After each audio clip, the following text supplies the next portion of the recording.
everybody. Welcome back. It's Dan Brungard with Gateway FRC, Federal Retirement Consultants. I'm here with my business colleague, Becky Harder. Becky, how you doing today? I'm great. Thank Good, you. How are good. you? I'm well. It's a little warmer today than it was a couple weeks Yeah, ago. We had this 4 weather. inches of snow, I think. You just never know. So, it's a little crazy. If you don't like the weather, stick around. That's right. Uh, That's the way St. so- Louis treats you. All right. We're going to talk today a little bit about retirement paperwork. So it's something everybody has to do. It looks really confusing. It's actually not that bad. We help people do it every day. What do we charge for that? Nothing. A Oh, whole we lot of don't nothing. charge for that. That's right. Why does it seem like it's so hard? Because we do it every day and they've never seen it before. Yeah. So to that, I've had a couple of people say Yeah. that they don't want to retire because they're intimidated with the paperwork. So we can help you do that. Yeah. So the application is pretty straightforward. There's at least one agency that's still doing it on paper. There are a couple left that are doing the old GRB platform. Most of them are going through ORA. But what we're going to talk about today is really just the content of what's in those applications, because all the questions are the same. Oh, sounds good. Let's start. All right. So section 1 just goes into your identifying information. So all about you, name, date of birth, location, all those address, all those kinds of things. Pretty easy. Second one talks about your federal service. So what agency do you work for and when did you start? When do you plan on retiring? So something to note about when you decide to retire, the month that you decide to retire, choose the last day of the month so that you get credit for the whole month. So what happens if, let's say, it's June and Friday is June 29th? Can I just put Friday because it's the last day of the work week? You can, but you won't get credit for June. Oh, shoot. Okay. We have a lot of people say, pick a date, and I've asked 100 times, why did you pick that date? And they say, that's the last day of the pay period. Yeah. That doesn't matter. Okay. You pick the last day of the So month. last day of the month to get credit for the whole month. Right. Okay. A lot of people don't know that, so that's good. Next one is referring to your marital information. So when filling out your paperwork, one of the things that needs to be uploaded if you are married is your marriage certificate. So just know, if you haven't found that, don't know where it is, get a hold of it and get it ready. If you're divorced, you would also need a copy of a divorce decree. There's a specific section that we can help you get those forms, get a hold of the forms and know what to do to fill them out. But just be aware that those certificates would need to be present on your paperwork. Next section is regarding your annuity elections. So why are there so many options, Dan? So, yeah, this is actually the first place where you're actually going to have to make a decision. And Okay. this is one of those decisions that can't be unmade. All right. So we want to make sure when we're filling this out that we make the right one. So there's really 3 options with the annuity.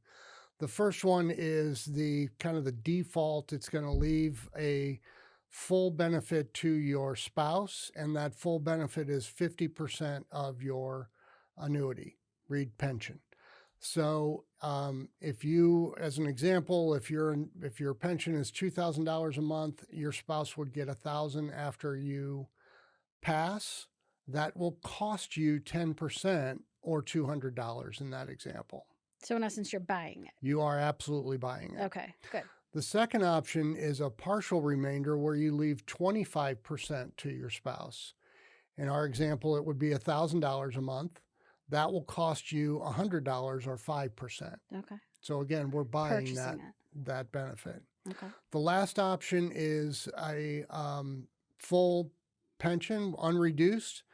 And if you do that, you leave your spouse with nothing as far as income goes. But the other thing that's key to remember here, and we'll talk about it later, if you choose no remainder, your spouse loses your federal benefits when you pass. Okay. So if you pass before your spouse turns 65, they lost their health care. So what part of this does my spouse have to help make decisions? Or do they have to sign off on anything? Great about question. The 2 options that are reduced, so the partial remainder or the no remainder, your spouse has to fill out a spousal consent form. Okay. We'll help you fill that out. And then they have to sign that and get it notarized. Okay. So Then we it can has just to sign it and be, take it to the notary? yeah, no, it has to be signed in front of the Okay. notary. All right. So, Okay. all right, Good to great know. questions. Yep. Good to know. So the next thing is regarding insurance. So first question is regarding, am I eligible to keep my health benefits? So I just have to answer yes or no. Yep. I don't have to tell them what I have, what I'm going to change it to. I just have to answer yes or no. And then am I eligible to keep my group life plan? Just choose yes or no. Yep. Yes. There's Okay. a whole separate form for the life insurance that Okay. we'll go through in a minute. All right. The next one is regarding deciding to keep or not keep your dental and vision, and deciding to whether to keep or not keep your It's actually just, are you enrolled? just enrolled in. Yeah. Okay, so I Are don't have you to decide enrolled, yes whether or I have to no? keep it or not. Not at this point. All right. Same thing with long-term care. Correct. All right. Perfect. What's our next thing? What are we talking about? Next thing is a quick hit on, do you have you had a workers' compensation claim? If you had, they're going to ask more about that later. Have you applied for retirement before? Are you getting military retirement? That kind of thing. Those are the kinds of things that are going to be pretty straightforward. Okay. And if you're getting that money, you know it. So Okay. then there's an optional section on, looking at listing unmarried dependent children. I've never completed that section. I've Okay. never had anybody say they want to list them. I don't know why the government would need to know, but there you go. But we can help them. We can help them. Sure. Okay. And I see the next one looks like we just have to list the payment instructions. Is that right? So we just have to provide to them the same banking information that we're receiving our paycheck, or if we want to go make a change to that, we can put the banking information in. It's just for direct deposit, checking, checking, put your routing number and account number in, and that's all good. You're good to go there. Sounds pretty easy. And then we sign. All right. Then what do we do? Then we have the schedules, A, B, and C. A is military service. Okay. So we're going to list our military service there. If we have military service, we will need to upload our DD-214. Then they ask about military retirement pay. Are you receiving pay for a military retirement or a military disability? That's in there also. Okay. And then comes the detailed questions about workers' compensation. All right. So we would help people get all the way through that. Correct. Know how to fill those things out and answer those questions. Correct. Okay. All right. Next we have regarding the summary of federal service, which is filled out by others. Okay, so we don't need to worry about That's the HR that. folks that do that. Yeah. Okay. And then we have the spousal consent form. I see that. That's pretty much it for the 3107 or the GRB or the ORA, whichever platform your department uses. Actually, there's one department that is different by location. Okay. So you have to check and see which one of those you use. Just check with your HR folks and just send them an email that says, I'm ready to retire. I'm going to retire on this date. Please send me what the credentials and or paperwork that I need. Okay. Let me talk a little bit before we wrap it up. Let's talk a little bit about those FEGLI choices, because we kind of need to know what those choices are when we're filling out our paperwork, and let's be prepared for that before we have to sign on the dotted line. So what are those choices? So it's important to know what we have. Options, basic, A, B, and C. So basic is your salary rounded up to the next 1,000, add 2,000. Okay. Option A is $10,000. Option B is additional multiples of your salary up to 5 times. And option C covers family. Okay. So the choices are, you can keep it all. All right. That typically gets prohibitively expensive pretty quick because the premiums go up every 5 years, and every other one of those they double. Okay. So usually gets too expensive. Cancel it all, which I've never recommended for reasons that'll be clear in a minute. A 50% reduction where when you retire, if you're under 65, your premium goes down a little bit. And then when you turn 65, it goes down more, but your benefit starts reducing at 65 or when you retire, whichever comes later, by 1% per month. Okay.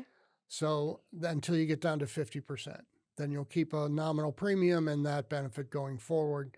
The one I usually recommend is the 75% reduction.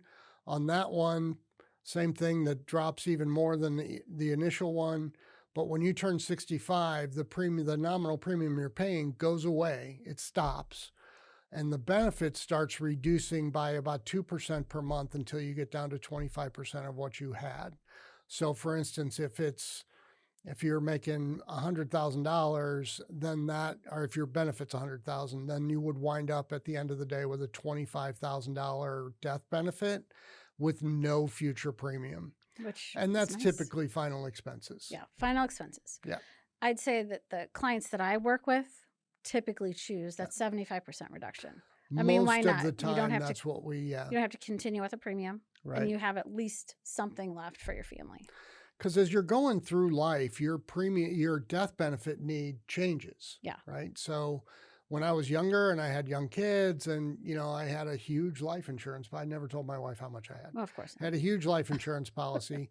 But when my kids launched, I cut my death benefit in half. Okay. Because a huge chunk of my liability walked out the door. Okay.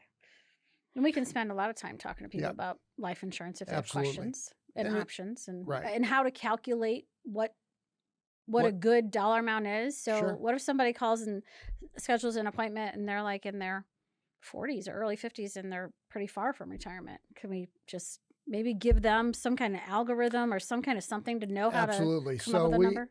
We can help them figure out what the best appropriate death benefit is for them, figure out what they have with FEGLI, and then whether or not they need to enhance that somewhere or not. Sometimes I've had people that I've said, boy, you're carrying, option B times 5, and you really only need option B times 2. Lower it and lower your premium a little bit. So that's always an option. The last one, the option C, the family insurance, is up to 5 times. And that one is up to 5 units. And a unit under option C is $5,000 for a spouse or $25,000 for a child. And so $25,000 or $12,500 if you get all 5. Keep in mind that if you're divorced, not covering a spouse, if your kids launch, once they get to be 22, they're not covered anymore. Okay. So I've talked to a lot of folks who have their kids are over 22 and they're divorced or widowed or whatever, and they're still paying for option C. And you're wasting money. They don't have eligible people that they're paying for. Right. Okay. You're insuring nobody. So you call and cancel that and ask for a refund of unused premiums, which would go back to divorce or youngest kid turning 22 or whatever. Great. Awesome. Okay. Yeah. Sounds good. You make it sound so easy. It's maybe more people will retire now. Right? Well, let's go. All right. So we help folks with that. We help them through that whole process. And then we have pretty detailed instructions on how to submit it if we do the paper or whatever. And just we're here to help. As I mentioned before, if you want to have a conversation about your retirement or any element of your federal benefits, we are experts in federal benefits. Go to our website, gatewayfrc.com, and just ask for, fill out the form for an appointment, and we'll reach out to you and get something scheduled.